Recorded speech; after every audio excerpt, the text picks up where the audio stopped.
Welcome to Lesson 5. In our last session, we prepared the complexion as a clean satin canvas. Now we move to the architecture of the face. Cheek products dictate the visual direction of the face. The specific placement of color and shadow can suggest a lifted, refreshed appearance, or it can inadvertently make the face look muddy and heavy. This lesson focuses on the spatial logic of placement. By understanding how these products interact with the facial planes, we can move beyond rote application and treat makeup as a deliberate design tool. 4 distinct roles guide the system: blush lifts, bronzer warms, contour whispers, and highlight polishes. This architecture uses color and light to emphasize natural high points, creating lift rather than painting a new bone structure. This results in soft structure. The face gains dimension and direction, but the transitions remain seamless. The goal is a look that is clearly defined, but entirely free of harsh angles or severe lines.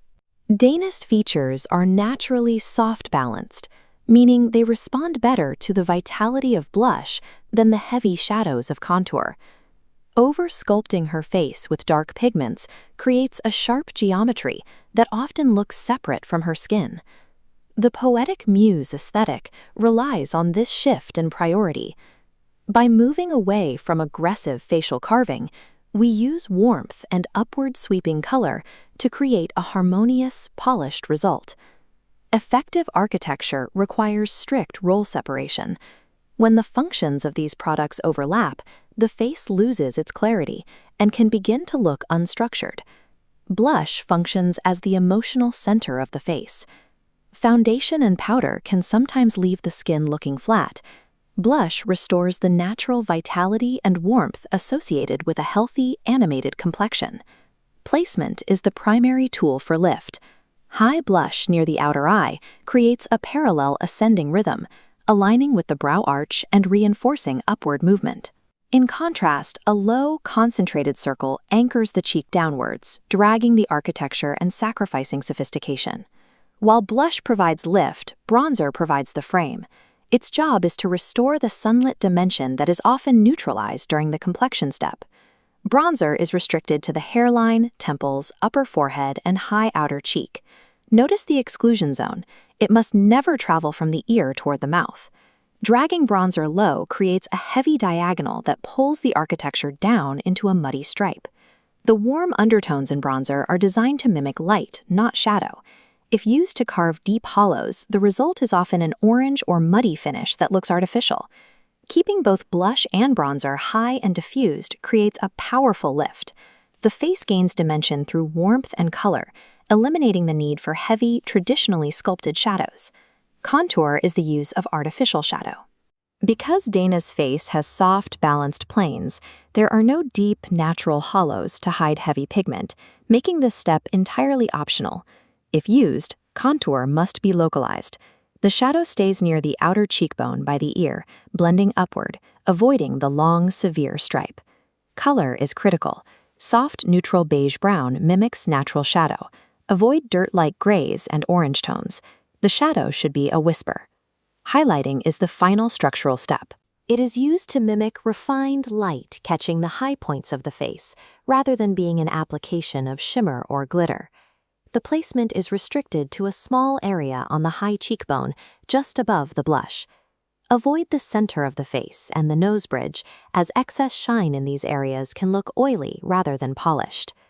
Texture dictates how products sit. Cream formulas melt into the skin for a romantic finish, while powders provide control and longevity for long photo shoots. You can layer a powder over a cream for added longevity, but the applications must remain thin. The goal is to build structure without creating visible product buildup. Refined architecture relies on restraint. By keeping shadows minimal and light-focused, the cheek continues to look like human skin, maintaining a natural and sophisticated dimension. Dana's palette is built on warm, neutral, softened hues. This includes peach rose and dusty apricot for blush, honey beige for warmth, and pale honey for light. Certain colors disrupt this harmony. Neon shades are too saturated, blue kinks clash with natural warmth, and icy silvers look metallic. Most application errors can be solved with simple design adjustments. If the result looks unbalanced, The solution is usually found in correcting the undertone, the placement, or the intensity. Soften bronzer if it looks too orange, and lift the placement if the face looks muddy.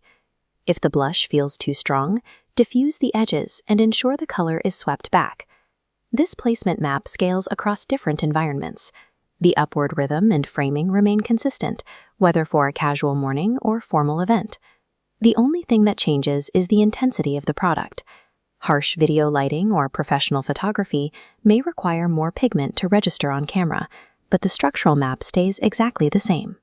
By sticking to a defined color palette and a consistent placement map, we create a reliable system that works under any lighting condition. At the end of application, use the mirror check to verify the work. These diagnostic questions help ensure the architecture is serving its purpose. Check the warmth and the frame. Does the color look like a natural flush, or does it read as orange? Does the bronzer frame the face, or is it dragging the features down? Assess the placement and texture. Is the blush creating a lifted watercolor effect? Does the highlight look like refined light, or is it sitting on the surface as icy glitter? The standard for the soft Poetic Muse cheek is a look that is alive, lifted, and warm. It should never appear heavily carved, muddy, or separate from the rest of the face. To summarize, blush lifts, bronzer warms, contour whispers, and highlight polishes. Remember that blush architecture is more effective for this face than contour. Keep your placements high and soft, ensuring the cheek looks dimensionally alive rather than artificially carved. This completes the architecture of the cheek. In the next lesson, we will focus on the eyes, covering brow structure, shadow placement, and green eye definition. Mastering these placements ensures every product serves a structural purpose. By aligning color and shadow with the face's natural rhythm, the makeup becomes a deliberate tool for creating a warm, polished, and lifted appearance.